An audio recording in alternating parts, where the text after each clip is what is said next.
Saludos, quiero compartir con todos ustedes una conferencia que hice el 16 de octubre con una serie de colegas, tanto de México, República Dominicana y Puerto Rico, que estuvimos conectados por la plataforma Zoom hablando sobre unos apuntes sobre la metodología del entrenamiento de fondo.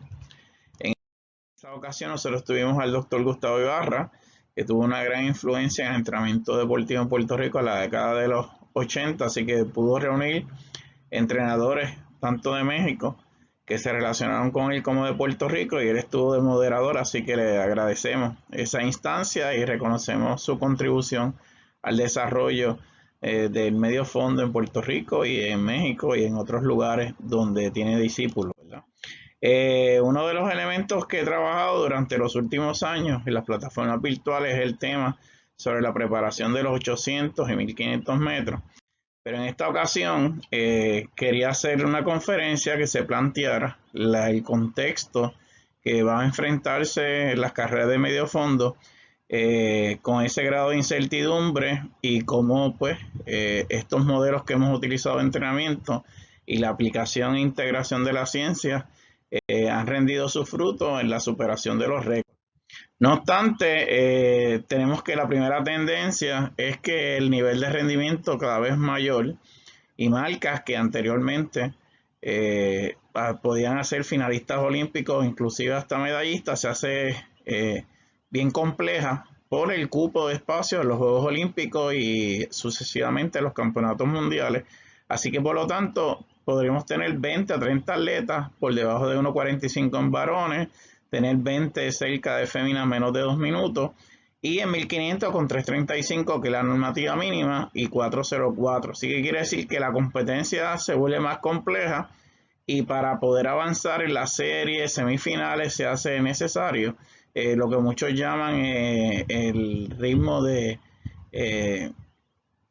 kamikaze, ritmos interrumpidos, porque las diferencias son mínimas, así que es cada vez más compleja, tanto para la clasificación con las normativas que se imponen, como en el grupo de atletas para avanzar en las semifinales. ¿Okay? Así que, ¿qué consecuencias tiene? Pues que el entrenamiento debe intensificarse y estabilizarse, se requiere un gran salto cualitativo de los atletas, hay mayor riesgo de lesiones y mayor importancia, ¿verdad?, los procesos de recuperación. Así que para dar ese salto, para ese nivel de rendimiento, requiere pues que nosotros incorporemos métodos nuevos de entrenamiento, integración de la ciencia para lograr hacer ya con las marcas bastante exigentes, sino para continuar en el progreso de este deportista, ¿verdad? Así que el aspecto más decisional es con respecto a las cargas, cuáles son las cargas de entrenamiento que vamos a aplicar y los procesos de adaptación. Y esto recordando a Egon Chan, que uno de los elementos más débiles de la teoría del entrenamiento, porque uno puede funcionar con un atleta con el principio de individualización, otros no, pero no obstante, hay modelos válidos, empíricos, pero con esta nueva realidad del deporte mundial y esa transformación, pues veremos que esto cada vez va a ser un gran reto de entrenadores y atletas, ¿verdad? El nuevo sistema de clasificación sería la segunda tendencia. Ya el imperio de la marca mínima está transformándose en un sistema de clasificación de la IAF, de ranking mundial, que el promedio son 5 competencias, y entran por las marcas que hagan los atletas, las supermarcas, que serían 10 o 20 atletas, y los demás 20 van a entrar por el ranking. Por lo tanto, ese ranking va a sustituir eventualmente la marca mínima por prueba, va a ser parecido al tenis mundial, y va a ser un punto por posición en esas competencias jerarquizadas, y va también a incluir el rendimiento del atleta. ¿Ok? Así que es un sistema que va a afectar el proceso de entrenamiento, la programación como la teníamos, ¿verdad?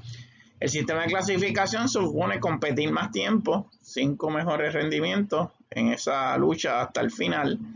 Hay que competir más de 5 veces y obtener posiciones de rendimiento, y además en competencias que requieran la cantidad de puntos.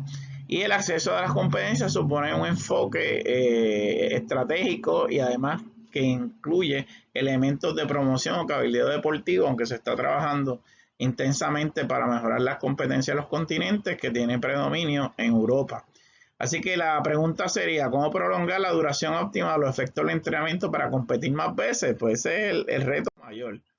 Por lo tanto, la magnitud de las cargas de entrenamiento con sus características hacen que nosotros apliquemos estas cargas y posiblemente el mejor modelo, si el modelo contemporáneo, cómo vamos a orientar la duración óptima de los efectos de las cargas, distanciándonos mucho del entrenamiento que consideramos tradicional en términos de la aplicación de las cargas, ¿verdad? Así que eso es un asunto medular en el entrenamiento deportivo, ¿ok?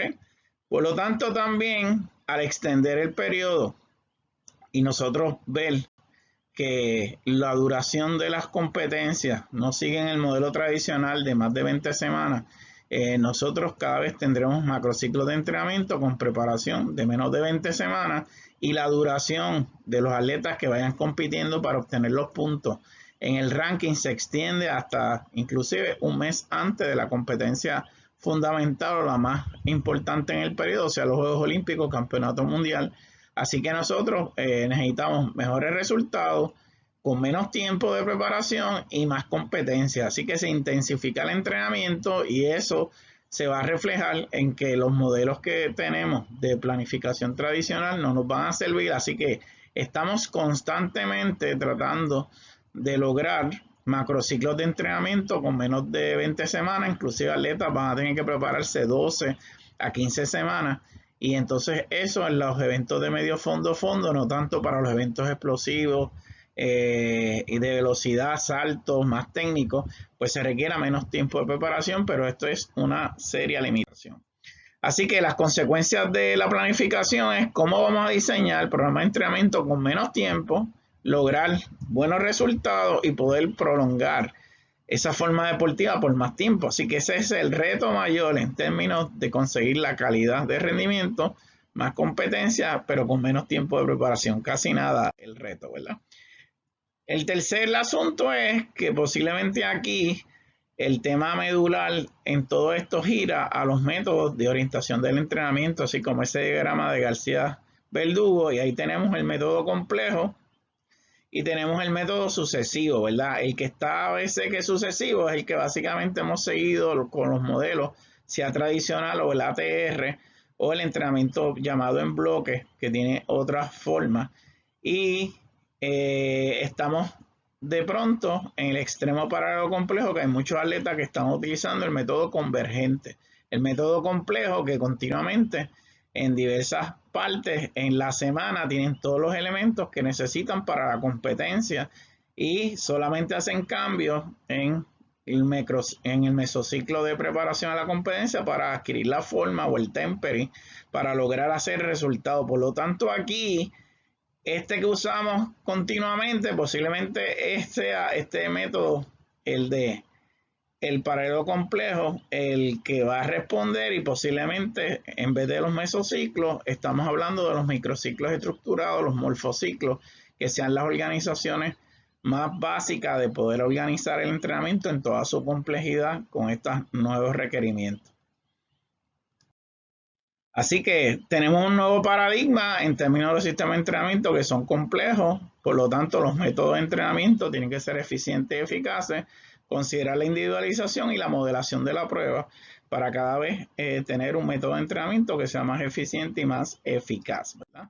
Y eso pues nos plantea todo en las carreras de medio fondo, especialmente en 800 metros, los biotipos, modelos de los atletas representativos como Juan Torrena, Rudicha, Sebastián Coe, que son parte de la reflexión y discusión teórica, redacción de artículos en seminarios y artículos. Por lo tanto, esas tendencias al entrenamiento las hemos visto en términos de la predominancia de la resistencia de velocidad específica, los 5 ritmos en Coe, el HIIT, High Interval Intensity Training, también la táctica funcional de la carrera, los ritmos parabólicos, los remates que hemos visto, correr al frente, atrás, tanto al frente front runner como Rudicha. Pues todos estos elementos hacen que los entrenamientos, que es el área funcional en términos de poder trabajar la capacidad aeróbica, la potencia aeróbica, la capacidad y potencia anaeróbica lactácida, tengamos cada vez métodos de entrenamiento que podamos ir adaptando y modificándolos para beneficio de nuestros atletas, ¿verdad? Y esto ha sido tema de discusión y lo hemos hablado extensamente. Una de las consecuencias de la innovación es que es la manera que los entrenadores respondan a las exigencias de las competencias que finalmente son las que nos hacen modificar los entrenamientos. Y los entrenamientos son el producto de la creatividad y las distintas opciones que ejercen los entrenadores. Luego, la ciencia del entrenamiento validan sus resultados. Así que estamos viviendo una coyuntura importante en la que la innovación, mediante la creatividad y los diferentes ejercicios que hacen los entrenadores, van a determinar el atletismo del futuro. En cuanto a la innovación de los métodos de entrenamiento, vemos como algunos detalles más específicos son con el método continuo. Se cambia muchas veces por un método variable de carrera, el fartlek por fartlek en serie diferente que se van ajustando al medio fondo. Los métodos fraccionados se utilizan los intervalos activos en la que el descanso se cronometra o se registra, igual que el HIIT, que es High Intensity Interval Training. Con muchas maneras ha revolucionado muchos de los métodos de entrenamiento y derivados de esta, al igual que los métodos de competencia que se incluyen la serie de entrenamiento, los modelados de entrenamiento y los ritmos de competencia, para una idea de cómo esos métodos de entrenamiento han sido cada vez más innovadores a finales de la década de 1990 al presente. Por último, hacemos un resumen de los grandes retos que tenemos en la metodología del entrenamiento. 1, elevar el nivel de rendimiento de los atletas. 2, ajustarnos a un nuevo sistema de clasificación. 3, reconocer la crisis de la planificación del entrenamiento por tener periodos menos, más exigencias y competir más, y eso demanda de que nosotros encontremos formas diferentes de entrenar. 4, nuevos paradigmas del entrenamiento que nos deben servir particularmente con la relación de los entrenamientos más complejos, integrados, que mezclen todos los elementos de la competencia ya desde las primeras etapas, al igual que la continua innovación de los métodos de entrenamiento. Espero que este video, que es resumen de la conferencia, le sirva para la reflexión y la investigación y los planteamientos que debemos hacer los entrenadores para el atletismo a partir del 2021.